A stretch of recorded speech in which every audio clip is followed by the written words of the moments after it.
అభిమాన నాయకులు రేవంత్ రెడ్డి గారికి,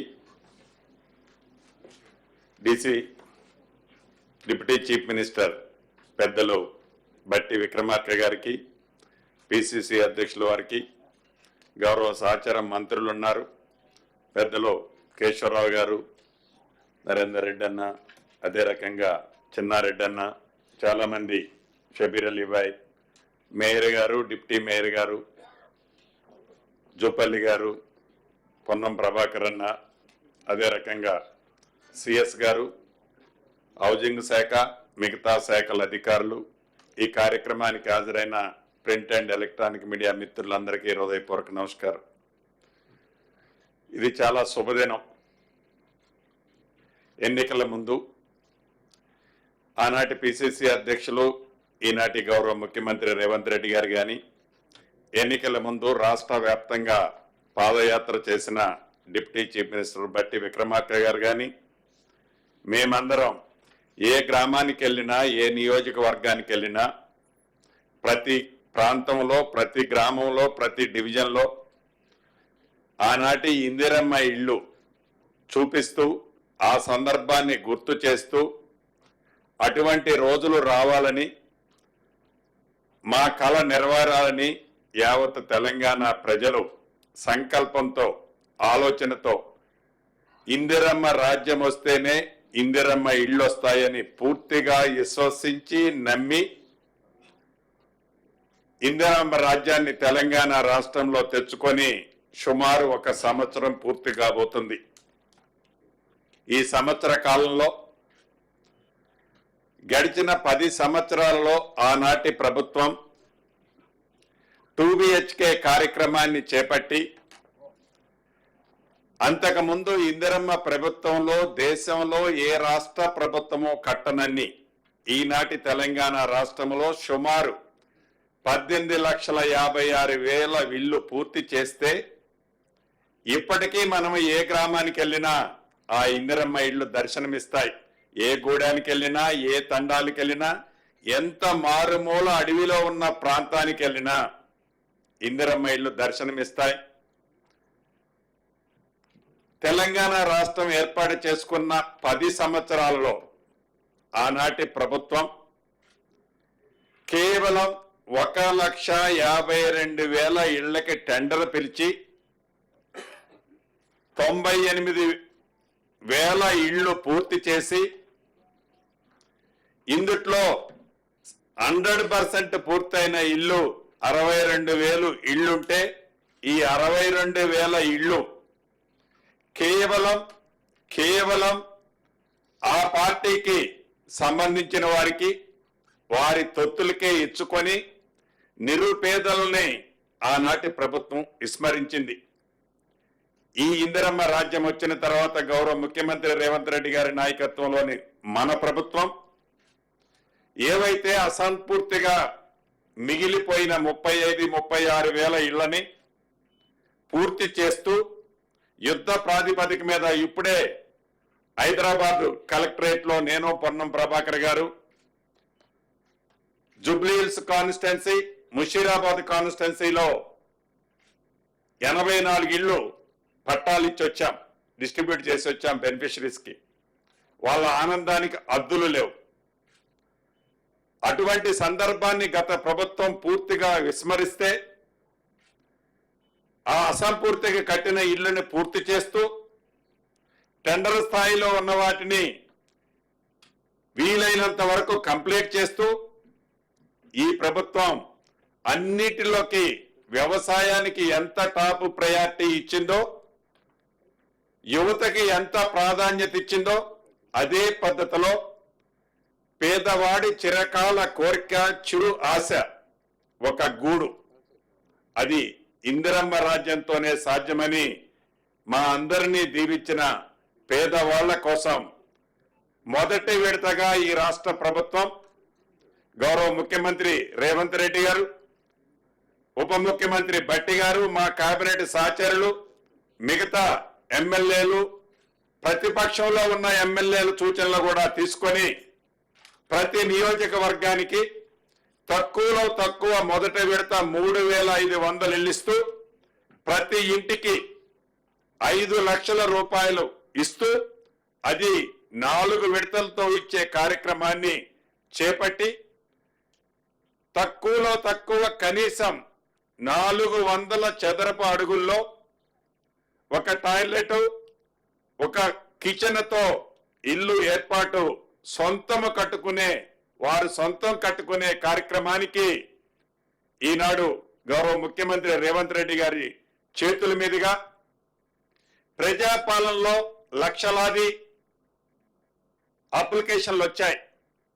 ఈ లక్షలాది అప్లికేషన్లో జెన్యూనిటీ ఎవరు పేదవాళ్ళు, పేదవాళ్ళలో బహు పేదవాళ్ళు ఎవరు, వికలాంగులు ఎవరు, ఈ వికలాంగుల్లో నిజంగా ఆర్థికంగా ఇబ్బందుల్లో ఉన్న వాళ్ళు ఎవరు, వితంతువులు ఎవరు, ఈ వితంతువుల్లో పేదవాళ్ళు ఎవరు, ఇలా ఐడెంటిఫై చేయటంతో పాటు విడతల వారిగా ఇచ్చే ఈ కార్యక్రమానికి ఇది నిరంతరము ఈ రాబోయే 4 సంవత్సరాలే కాదు, మళ్ళీ ప్రజల దీవెనలతో వచ్చే తర్వాత 5 సంవత్సరాలు కూడా ఇది నిరంతరము కార్యక్రమాన్ని చేపట్టాలని ఈరోజు శ్రీకారం చుట్టిన దాంట్లో భాగంగా ఇప్పుడు గౌరవ ముఖ్యమంత్రి రేవంత్ రెడ్డి గారు యాప్ను లాంచ్ చేసిన తర్వాత రేపటి నుంచి ప్రతి గ్రామానికి అధికారులు వెళ్తారు. ఇక్కడ ఏ ఒక్క వ్యక్తికి కానీ ఒక్క రూపాయి కూడా ఎవరు ఇవ్వాల్సిన అవసరం లేదు. ఈ ప్రభుత్వానికి మన ఇందిరమ్మ రాజ్యంలోని గౌరవ ముఖ్యమంత్రి రేవంత్ రెడ్డి గారి నాయకత్వంలోని మన ప్రభుత్వానికి ఒక క్లారిటీ ఉంది. పేదవాళ్లలో బహు పేదవాళ్ళకే ఈ స్కీమ్ వర్తించుద్ది. నీది ఏ పార్టీ అని అడగరు, గ్రామానికి వెళ్ళి నీది ఏ కులమని అడగరు, మీది ఏ మతమని అడగరు, భవిష్యత్తులో మీరు కాంగ్రెస్ కి ఓటేస్తారా అని కూడా అడగరు. పేదవాళ్ళు అయి ఉంటే చాలు, ఆ పేదవాళ్ళు అర్హులు అయి ఉంటే చాలు.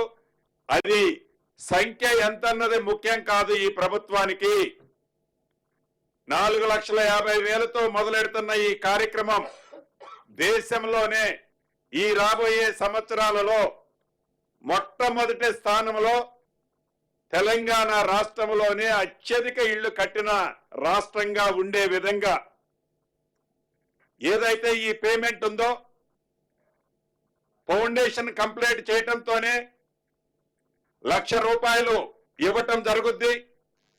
కిట్కీ లెవెల్కి కట్టడంతోనే ₹1,25,000 ఇవ్వటం జరుగుద్ది. స్లాబ్ వేసిన తర్వాత ₹1,75,000 ఇవ్వటం జరుగుద్ది. పూర్తిగా కంప్లీట్ చేసిన తర్వాత ₹5 లక్షల అంటే మిగిలిన ₹1,00,000 ఇవ్వటం జరుగుద్ది. ఇక్కడ ఏ ఒక్కలకో దయాదాక్షిణ్యాల మీద అవసరం లేదు.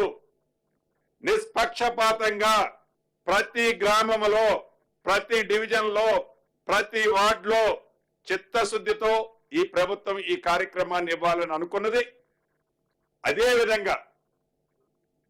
విధంగా ఏదైతే కనీసం 400 చదరపు అడుగులని చెప్పాం, దానికి పైన వారి ఆర్థిక స్తోమతను బట్టి ఎవరైనా ఎక్కువ కట్టుకోవాలన్నా అభ్యంతరం లేదు.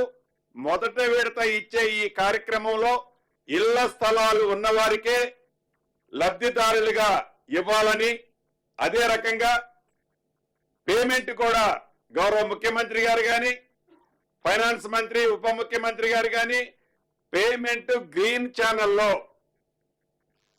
ఏ రకంగానైతే రైతు రుణమాఫీ చేస్తామని చెప్పి గత ప్రభుత్వము ఆర్థిక వ్యవస్థని చిన్నాభిన్నం చేస్తే ధనిక తెలంగాణ రాష్ట్రాన్ని 7,19,000 కోట్ల పైచిలకు అప్పు చేస్తే ఆర్థిక భారమున్న ఏ రకంగా రుణమాఫీ గౌరవ ముఖ్యమంత్రి రేవంత్ రెడ్డి గారి నేతృత్వంలో ఈ ప్రభుత్వం చిత్తశుద్ధితో 21,000 కోట్ల రూపాయల రుణమాఫీ చేయటమే కాకుండా వరి వేస్తే ఉరి అన్న ఆనాటి ప్రభుత్వ ఆలోచనకి భిన్నంగా రైతుల ప్రభుత్వంగా వరి పండిస్తే సన్నవడ్లు పండించిన రైతన్నకి క్వింటాలకి తరుగు లేకుండా క్వింటాలకి 500 బోనస్ ఏ రకంగా ఈ ప్రభుత్వం ఇచ్చిందో అదే పద్ధతిలో ఇందిరమ్మ ఇళ్లకి గ్రీన్ ఛానల్లో ఆర్థికంగా ఇబ్బందులు ఉన్న రాష్ట్ర ప్రభుత్వం తల తాకట్టు పెట్టైన గౌరవ ముఖ్యమంత్రి రేవంత్ రెడ్డి గారి నాయకత్వంలో ఫైనాన్స్ మంత్రి బట్టి విక్రమార్క గారి సమక్షంలో ఇందిరమ్మ ఇళ్ళు అంటేనే ఇందిరమ్మ ప్రభుత్వం, ఇందిరమ్మ ప్రభుత్వం అంటేనే ఇందిరమ్మ ఇళ్ళు కాబట్టి నిస్సందేహంగా అర్హులైన పేదవాళ్ళందరూ ఈ దీంట్లో లబ్ధి పొందుతారు. తప్పకుండా ఇస్తూ పేమెంట్ కూడా ఎక్కడా మీకు ఇబ్బంది కలగకుండా ఉండే విధంగా ఏర్పాట్లు చేసుకుంటున్నామని కూడా తెలియజేస్తూ మరొక్కసారి రాష్ట్ర వ్యాప్తంగా ఉన్న లబ్ధిదారులందరినీ, కాంగ్రెస్ శ్రేణులందరినీ, పార్టీతో పాటు ప్రభుత్వంతో అనుబంధంగా ఉన్న మిత్రులందరినీ ఒకటే రాష్ట్ర ప్రభుత్వ పక్షాన అభ్యర్థిస్తున్నాను. పేదవాళ్లలో బహు పేదవాళ్లకే మనం ఇవ్వాలి.